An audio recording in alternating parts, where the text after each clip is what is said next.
दूसरा राजा की किताब और उसका 5वां अध्याय उसके पहले पद को कोई पढ़े। अराम के राजा का नाम नामान नामक सेनापति अपने स्वामी की दृष्टि में बड़ा और प्रतिष्ठित पुरुष था, क्योंकि यहोवा ने उसके द्वारा अरामियों को विजय किया था। वह शूरवीर था परंतु कोढ़ी था। हालेलुया। Listen very carefully. आराम का राजा, कौन से देश का राजा? आराम का राजा,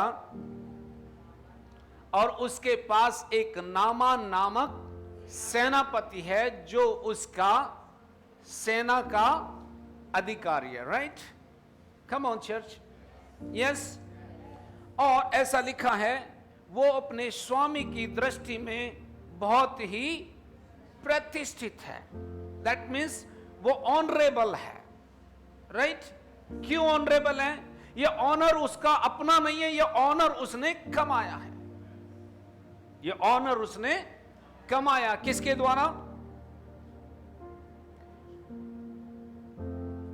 क्योंकि यहोवा ने क्योंकि यहोवा ने उसके द्वारा आरामियों को विजय दी थी।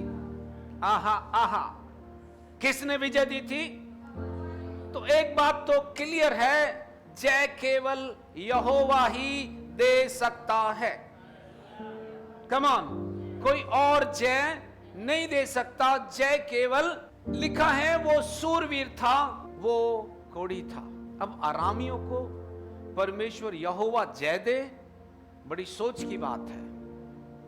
लेकिन वहां पर कुछ ऐसी घटनाएं हुई हैं जो इजराइलियों ने परमेश्वर की दृष्टि में बुरा हमेशा करते आए, और तब उनके शत्रु उन पर जयवंत होते थे, बलवंत होते थे। राइट? ओके। उसके बाद दूसरे पद में एक भेद की बात लिखी हुई है। अरामी लोग दल बांधकर इज़राइल के देश में जाकर वहां से एक छोटी लड़की को बंदी बनाकर ले गए थे, और वहां नामान की पत्नी की सेवा करती थी। Come on church. हालेलुया।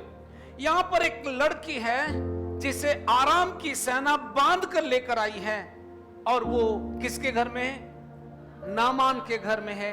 उसकी पत्नी की सेवा करती है। नोटेबल बात यह है कि वो बंधुआई में आई हुई बेटी है। हालेलुया।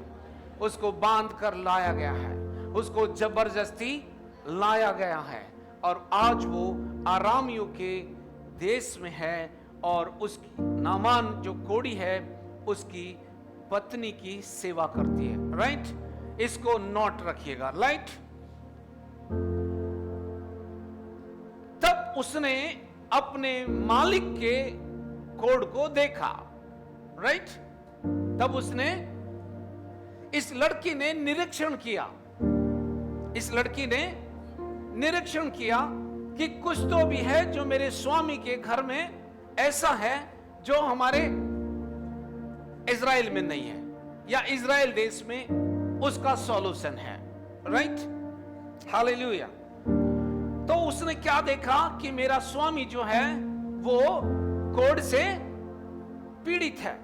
तो उसने अपनी स्वामिनी से कहा, तीसरे पद में उसने अपनी स्वामिनी से कहा, यदि मेरा स्वामी सोमरोन के भविष्यद्वक्ता के पास होता तो क्या ही अच्छा होता, क्योंकि वह उसको कोढ़ से चंगा कर देता।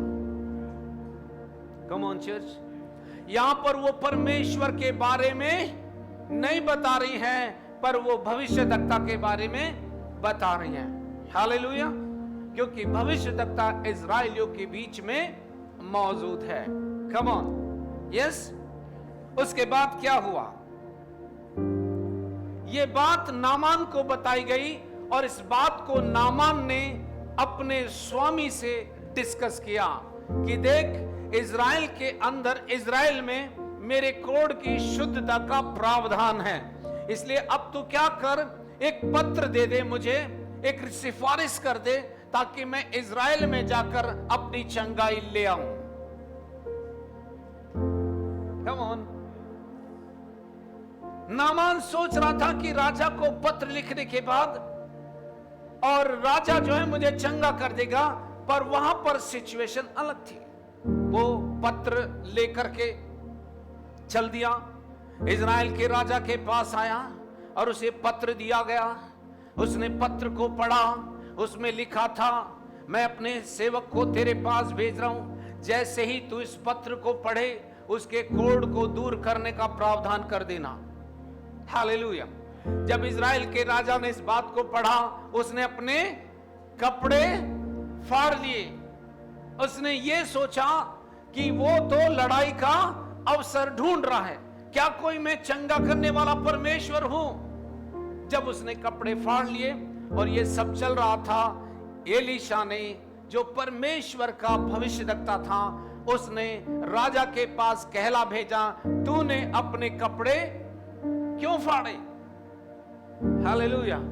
उसको तू क्या कर, मेरे पास भेज दे और मैं वो कर दूंगा जिसके लिए वो यहां आया है। हालेलुया। और वहां से नामान को भेज दिया गया। जब वो एलीशा के दरवाजे पर आया तो एलीशा अपनी कोठरी से बाहर नहीं आया। एलीशा अपनी कोठरी से बाहर नहीं आया। उसने कहा अपने सेवक गहेजी से, हालेलुया, उसने अपने सेवक से कहा, इससे कह दे,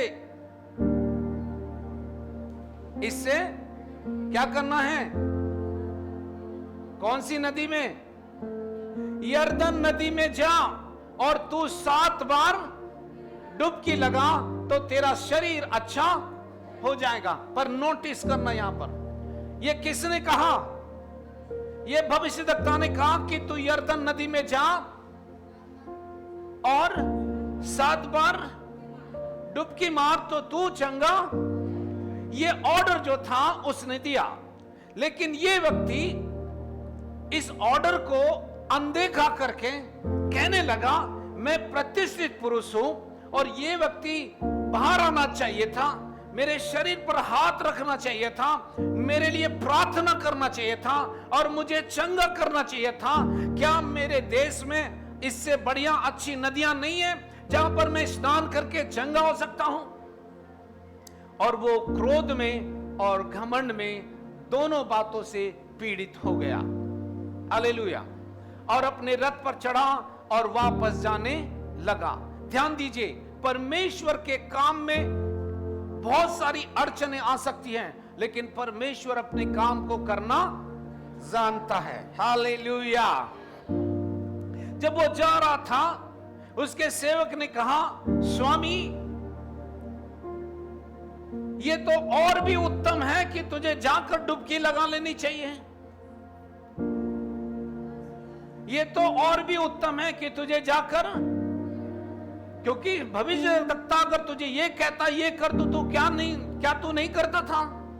उसने तो इतना कहा, यरदन नदी में जा और तू 7 बार डुबकी लगा, तो आपको तो ये बात मान लेनी चाहिए। उसने उसके सजेशन को मान लिया। हेलो, उसने उसके सजेशन को मान लिया और उसने यरदन नदी में 7 बार डुबकी लगाए। जैसे वो 7वीं बार डुबकी लगा कर आया, उसका शरीर छोटे बच्चे कैसा हो गया। Hallelujah, hallelujah. बट यहां पर नोटेबल चीजें हैं होंगी। मैं जस्ट बायोग्राफी अभी आपको बता रहा हूं। हालेलुया। ये केवल बायोग्राफी है। वो फिर लौट कर आया और उसी दरवाजे पर खड़ा हो गया जिस दरवाजे पर वो पहले खड़ा हुआ था। उसने कहा, स्वामी बाहर तो आ, मैं तो अच्छा हो गया हूं, मैं तेरे लिए भेंट लेकर आया हूं। एलीशा फिर भी बाहर नहीं आ। उसने कहा, देख, जिस परमेश्वर यहोवा के सामने मैं रहता हूं, उसकी शपथ, मैं तुझसे कोई भी भेंट रिसीव नहीं करूंगा। मैं कोई भी भेंट तेरी नहीं लूंगा। उसने भेंट को अनदेखा कर दिया। हालेलुया। उसने भेंट स्वीकार, वो बहुत आग्रह किया, कुछ तो ले ले, थोड़ा तो ले ले, क्योंकि मैंने जान लिया है कि इज़राइल में परमेश्वर है। हालेलुया। मैंने जान लिया है इज़राइल को छोड़ पूरे ब्रह्मांड में कहीं पर भी परमेश्वर नहीं है। मैंने ये बात जान ली और वो वहां से चल दिया। लेकिन उसने जाते जाते एक बात कही, तेरा सेवक आज के बाद तेरे परमेश्वर यहोवा को छोड़ किसी और के सामने नहीं झुकेगा। Hallelujah, praise the Lord, praise the Lord. अब जब वो वापस जा रहा था तो गहेजी जो था एलीशा का सेवक, एलीशा के सेवक ने देखा, अरे मेरे स्वामी ने कुछ भी नहीं लिया। घर में आई थी और उसको वापस कर दिया। घर में घर चलकर धन आया था, मेरे स्वामी ने कुछ भी नहीं लिया। खुद नहीं लेता तो मुझे दे देता, राइट। और उसने देखा कि मेरा स्वामी बाहर तो नहीं आया, स्वामी अपनी जगह से उठ के दूसरी जगह शिफ्ट हो गया।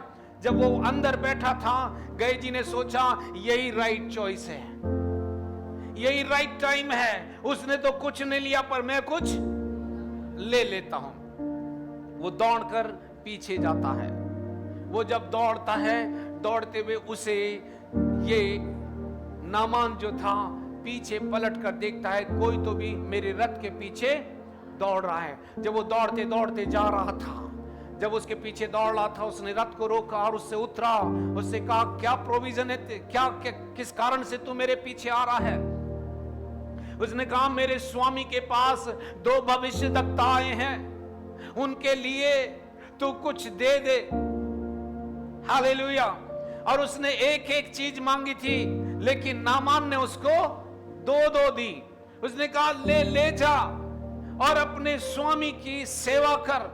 और वो लेकर के क्या करता है, वहां से लौटता है, एक खच्चर पे लाद कर लेकर जाता है। और वहां एलीशा के पास जाने से पहले वो अपने घर में चीजों को रख देता है और फिर से वो वहीं पर आ जाता है जहां पर उसको परमेश्वर ने रखा था। एलीशा जब उसको देखता है, गेहजी तू कहां से आता है? तू कम ऑन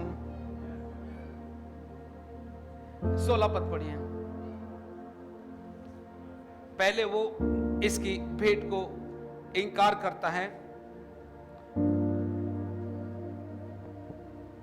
20वें पद को, 20-21 पद को पढ़िए, सॉरी 20-21 पद को पढ़िए। कि परमेश्वर के भक्त एलीशा का सेवक गेहजी सोचने लगा, मेरे स्वामी ने तो उस आरामी नामान को ऐसे ही छोड़ दिया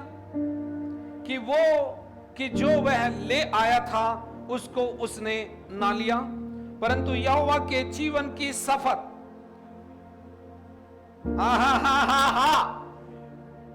यहोवा के जीवन की शपथ, मैं उसके पीछे दौड़कर उससे कुछ ना कुछ हालेलुया। मुझे लगता है शायद उसको खाने की कमी नहीं रही होगी, क्योंकि एलीशा खाता होगा तो ये भी। लेकिन ध्यान दीजिए, एक लड़की बंधुआई में आई है, वो भी पोजीशन में है और गहेजी भी पोजीशन में। दोनों को परमेश्वर एक मकसद के तहत लाया है। यस। अब सुनिए, तब गहेजी नामान के पीछे दौड़ा और नामान किसी को अपने पीछे दौड़ता हुआ देखकर उससे मिलने को रथ से उतर पड़ा और पूछा, सब कुशल क्षेम तो है? उसने कहा, हां सब कुशल क्षेम है, परंतु मेरे स्वामी ने मुझे यह कहने को भेजा है कि एफ्रेम की पहाड़ी देश से भविष्यद्वक्ताओं के चेलों में से 2 जवान मेरे यहां अभी आए हैं, इसलिए उनके लिए 1 किक्कार चांदी और 2 जोड़े वस्त्र दे दे। हालेलुया। क्या हुआ? उसने उत्तर दिया, नामान ने उससे कहा, खुशी से 2 किक्कार ले ले। तब उसने उससे बहुत विनती करके 2 किक्कार चांदी अलग थैली में बांधकर 2 जोड़े वस्त्र समेत 2 सेवकों पर लाद दिया और वे उन्हें आगे, उसके आगे आगे ले चले। तब वह टीले के पास पहुंचा। तब उसने उन वस्तुओं को लेकर कहां रख दिया? कहां रख दिया? उसके बाद और फिर से अपनी ड्यूटी ज्वाइन कर ली। हालेलुया। फिर से अपनी ड्यूटी ज्वाइन कर ली। जस्ट केवल मैं बायोग्राफी बता रहा हूं अभी। उसने अपनी ड्यूटी ज्वाइन कर ली। तब वह भीतर जाकर अपने स्वामी के सामने खड़ा हुआ। एलीशा ने उससे पूछा, हे गेहजी, तू कहां से आता है? कम ऑन, तू कहां से आता है? उसे क्या उत्तर मिला? हेलो, तेरा दास कहीं नहीं गया, यही तो था। हालेलुया। देन उसके बाद उत्तर सुनिए उसका, है ना।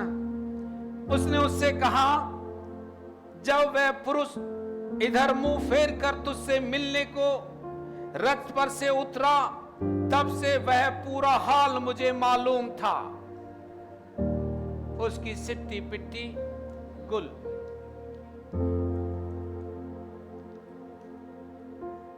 हालेलुया।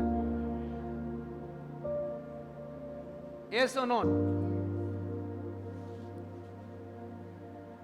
क्या यह चांदी, क्या यह समय चांदी या वस्त्र या जैतून या ताक की बारियां, भेड़ बकरियों, गाय बैल और दास दासी लेने का है?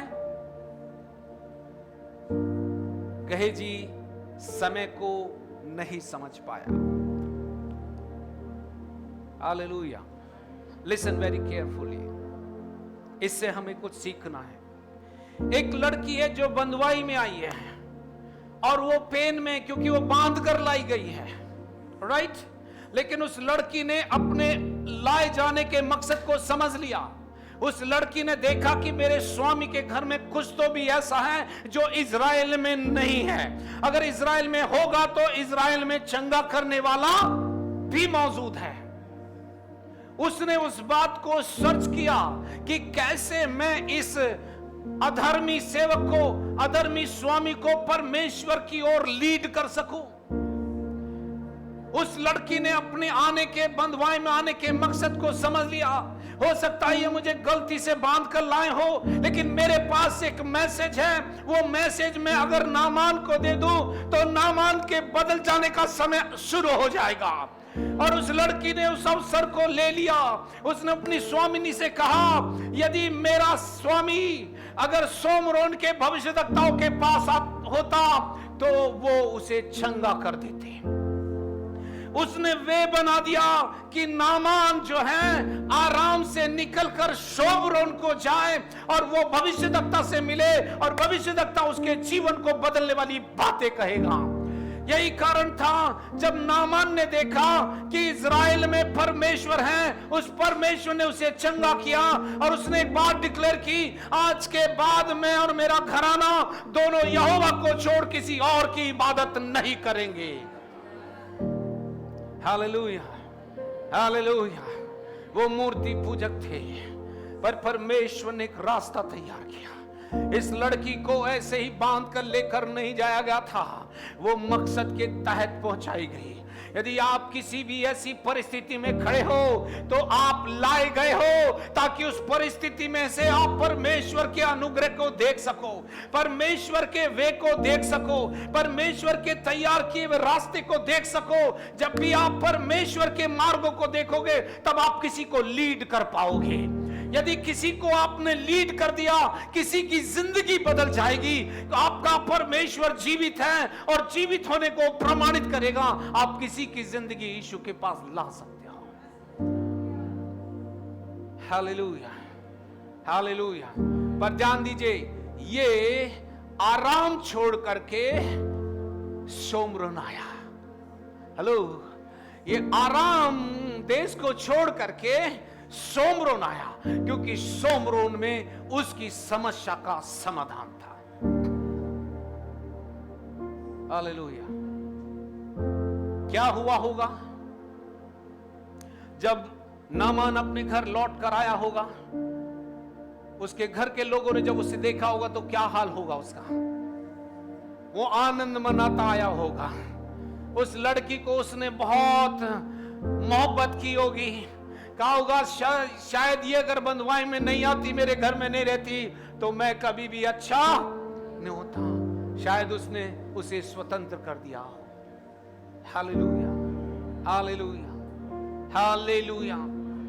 दूसरा सेवक जो अच्छी उपस्थिति में है, परमेश्वर की उपस्थिति में है। एलीशा अपने आप किसी से कुछ नहीं कह रहा था। जो भी मैसेज था वो गहेजी के द्वारा लोगों तक पहुंचाया जा रहा था। Come on church, hallelujah. वो एक अच्छी पोजीशन में था, वो एक अच्छी जगह था जहां वो परमेश्वर के द्वारा बहुत सारी चीजों को सीख सकता था। आगे चलकर वो एक बड़ा सेवक बन सकता था। वो एक अच्छी जगह पर था। क्या हुआ कि उसने अपनी जगह पर रिवार्ड पाने की जगह पर नुकसान उठाया। क्या कारण था चर्च? क्या कारण था? उसके लालच, वस्तुओं का लोभ जो उसके अंदर समा गया था। उसने अपनी पोजीशन को खो दिया। एलीशा ने कहा, जब तू उससे ले रहा था मेरी आत्मा तेरे साथ गई थी। हालेलुया। उसने कहा, क्या यह समय है इन सब चीजों को इकट्ठा करने का? क्या यह समय है रिसोर्सेज के पीछे भागने का?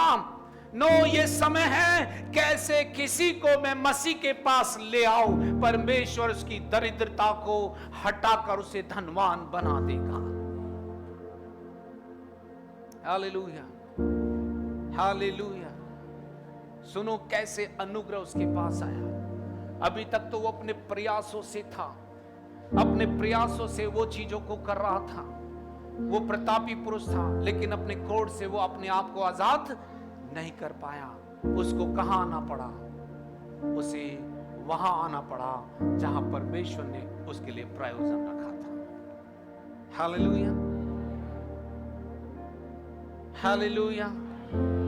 डिस्ट्रक्शन आपके लिए नहीं है, विनाश जो है आपके लिए नहीं है, नुकसान जो है आपके लिए डिजाइन नहीं है, बीमारी जो है वो आपके लिए बनाई नहीं गई, गरीबी जो है वो आपके लिए डिजाइन नहीं की गई। ये उसके लिए की गई थी जो परमेश्वर को नहीं जानता। और अगर मैं कहूं वो मिस्र के लोगों के लिए थी, क्योंकि लिखा है व्यवस्था विवरण में कि मिस्रियों की सारी बीमारी, इसका मतलब है ये डिजाइन किया गया था किसके लिए? वे लोग जो ट्रुथ को नहीं जानते थे। वो गरीब रह सकता है, वे बेरोजगार रह सकते हैं, वो अकेलेपन से पीड़ित हो सकते हैं, लेकिन परमेश्वर, जो परमेश्वर को जानते हैं, वे कभी भी निराश और हताश नहीं हो सकते। Listen very carefully. अब वो क्या बोलता है, मैं अब इस बात के उस पर आता हूं।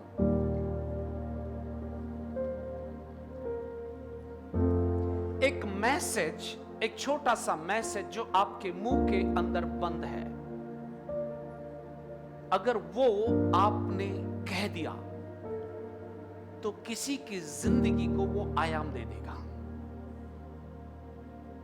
आपको लगता वो सुनेगा नहीं। इस लड़की ने जो बंधुआई में लाई गई थी, क्या उसने सोचा था कि नामान की पत्नी उसको सुनकर एतबार कर लेगी? कम ऑन, क्या उसने ऐसा सोचा? नहीं, उसने ऐसा नहीं सोचा, पर फिर भी उसने बता दिया। फिर भी उसने बता दिया। आपको लगता है सामने वाला सुनेगा नहीं? कम ऑन, वो सुनेगा। लिखा है जिसके कान हो वो सुन ले, क्योंकि वचन आत्मा है। आपके मुंह में जो वचन है उसे बोलकर तो देखिए, अगर बहरा भी सुनेगा उसके कान खुल जाएंगे। इस लड़की ने इस बात का इंतजार नहीं किया, इस बात का सोच नहीं किया कि मेरी स्वामिनी सुनेगी कि नहीं सुनेगी। उसने कहा तेरे पति के चंगाई का प्रोविजन मेरे देश के भविष्यद्वक्ता के पास है।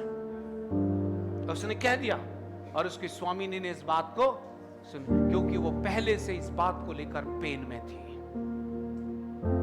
वो इस बात को लेकर पहले से तकलीफ उठा रही थी। उसने कहा वाह ये तो प्रोविजन मिल गया, और उसने अपने मालिक से, अपने पति से कहा जा तू सोमरोन को चला जा, वहां कोई भविष्यद्वक्ता है, उससे जाकर अपनी चंगाई ले आ। और वो उसकी बात सुनकर चलने लगा। मैसेज दो लोगों के द्वारा आया। एक छोटी सी लड़की ने जाकर अपने मुंह में उस मैसेज को निकालकर उसकी स्वामिनी को दे दिया, और उस मैसेज ने उसके एंटायर जीवन को तब्दील कर दिया। आपके मेरे बारे में क्या, मेरे घर वाले नहीं सुनेंगे, बोलकर तो देखो। हालेलुया। नहीं वो इनकार करेंगे, बोलकर तो देखो। तुम बोलते नहीं हो इसलिए वो, तुम बोलते नहीं हो इसलिए वो सुनते नहीं, बोलकर देखो वो सुनेंगे।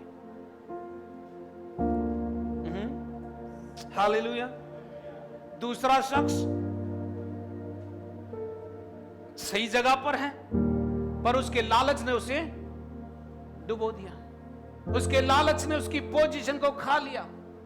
उसके लालच ने, वो सही जगह पर था, एक ऐसी भरपूरी की जगह पर था। उसने परमेश्वर के बड़े बड़े कामों को देखा। इस भविष्यद्वक्ता के द्वारा प्रकट की गई बहुत सारी चीजों को उसने देखा। मेरा स्वामी कैसे बोलता है, परमेश्वर उसे कर देता है। उसने इन सारी चीजों को देखा, फिर भी उसने अपने हृदय को परमेश्वर की ओर नहीं लगा। और उसने क्या किया? लालच के बारे में क्या लिखा है? पहले तीमुथियुस की किताब में आइए, ये कैसे काम करता है देखिए। पहले तीमुथियुस की किताब में आइए आप, और 6 अध्याय के 10 पद को पढ़िए। 6 अध्याय के 10 पद को पढ़िए।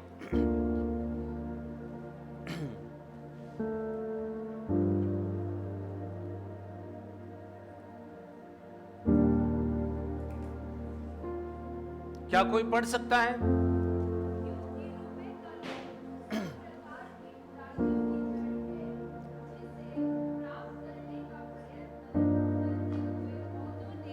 विश्वास से भटककर अपने आप को नाना प्रकार के दुखों से छलनी बना लिया है। हालेलुया। देखो, इस वचन को बहुत सारे लोग मिस इंटरप्रेट करते हैं। इस वचन को कई लोग गलत तरीके से बताते हैं। वो कहते हैं कि धन जो है बुरा है। नो, सुनिए क्या लिखा है, क्योंकि रुपए का लोभ। किसका? रुपए।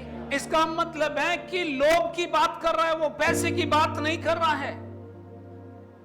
रुपए का लोभ सब प्रकार की बुराइयों की जड़। गहेजी के अंदर क्या आया? उसने लालच किया वस्तुओं का, और यही कारण है कि उसकी पोजीशन से उसने कोई प्रतिफल नहीं पाया, पर उसने कोड को कमाया। उसे क्या मिला? एलीशा ने कहा यह जगह इसको खोजने की नहीं है, यह समय नहीं है कि तू रुपए और पैसे के बारे में सोचे। यह समय है लोगों तक परमेश्वर के पुत्र को पहुंचाने का। यह समय नहीं है कि आप अपनी चीजों में उलझे रहें। क्या यह समय है चीजें इकट्ठा करने का? और उसने इन सब बातों को कहा। और देखो यहां पर लिखा है, क्योंकि रुपए का लोभ सब प्रकार की बुराइयों की जड़ है, जिसे प्राप्त करने का प्रयत्न करते हुए बहुतों ने विश्वास से भटककर अपने आप को नाना प्रकार के दुखों से छलनी बना लिया है। Hallelujah, hallelujah. 17वें पद में और सुंदर बातें कहता है वो,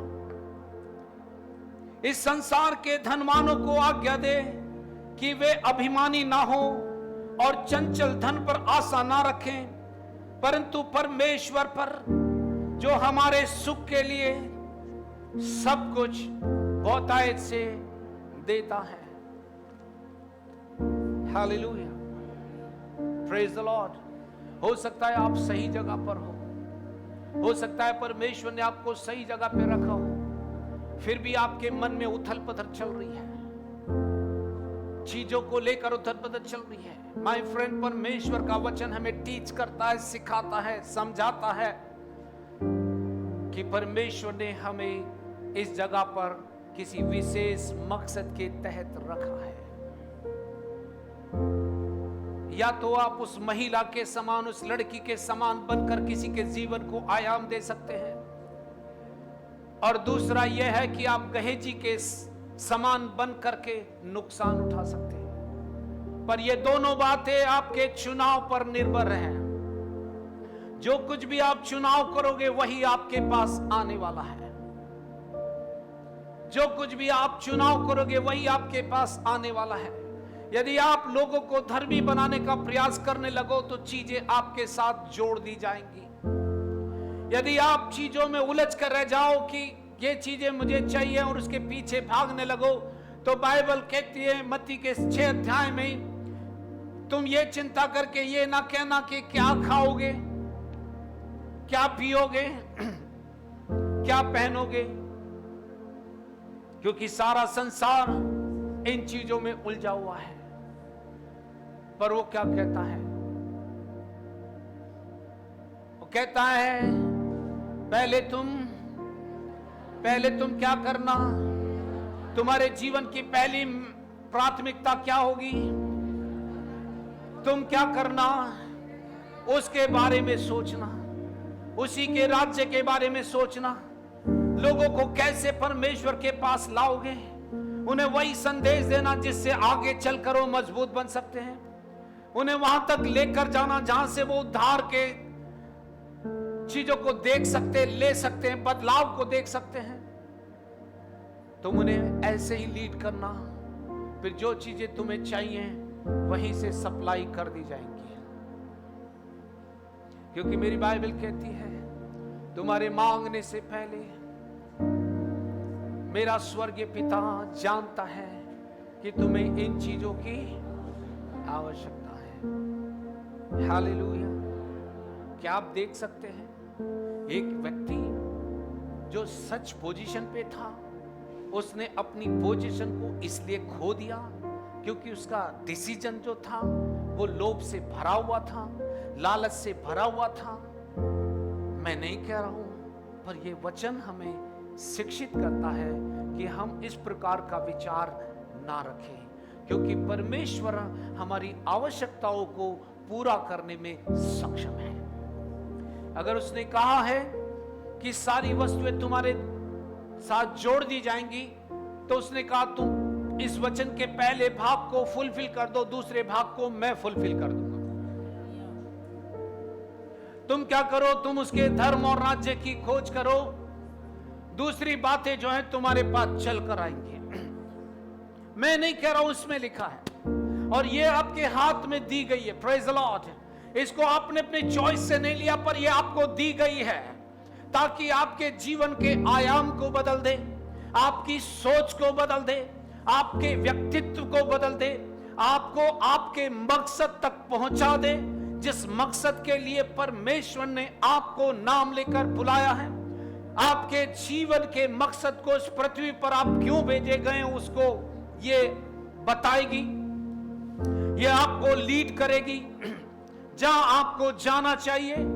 ये आपको धनवान बनाएगी, ये आपकी गुर्बत से आपको निकाल देगी, क्योंकि इसमें ऐसे आयाम दिए गए हैं। यदि आप उस वचन के अनुसार चलकर परमेश्वर के पुत्र के वचन का इस्तेमाल करो और उस पर खड़े हो जाओ, और जब तक वो पूरा ना हो जाए वहां से ना हटो, तो मैं आपको आश्वासन देता हूं इसी के आधार पर परमेश्वर आपके इतिहास को उसी क्षण बदल देगा। अगर आप कहते हो कि कुछ भी बदलने वाला नहीं है यहां, तो आप अपनी सोच के साथ नहीं, ये घटिया सोच है, ये शत्रु की सोच है। परमेश्वर के पास आने वाले को विश्वास करना चाहिए कि वो है और अपने खोजने वालों को प्रतिफल देता है। क्या परमेश्वर के लिए कोई बात असंभव है? आपके सोच में असंभव हो सकता है, पर परमेश्वर के साथ कोई भी बात असंभव नहीं है। आप कहते हो ये व्यक्ति नहीं बदल सकता, परमेश्वर के लिए कोई बात असंभव नहीं है। आप कहते हो मेरी परिस्थिति नहीं बदल सकती, पर मैं आपसे कहना चाहता हूं परिस्थिति तब तक खड़ी है जब तक आपने उसे खड़ा रखा है। जिस दिन दरबान को बदल दोगे उस दिन आपकी परिस्थिति बदल जाएगी। हालेलुया, आमीन। ये क्यों दी गई आपके हाथ में? ताकि आप इसके अनुसार अपने जीवन को चलाएं।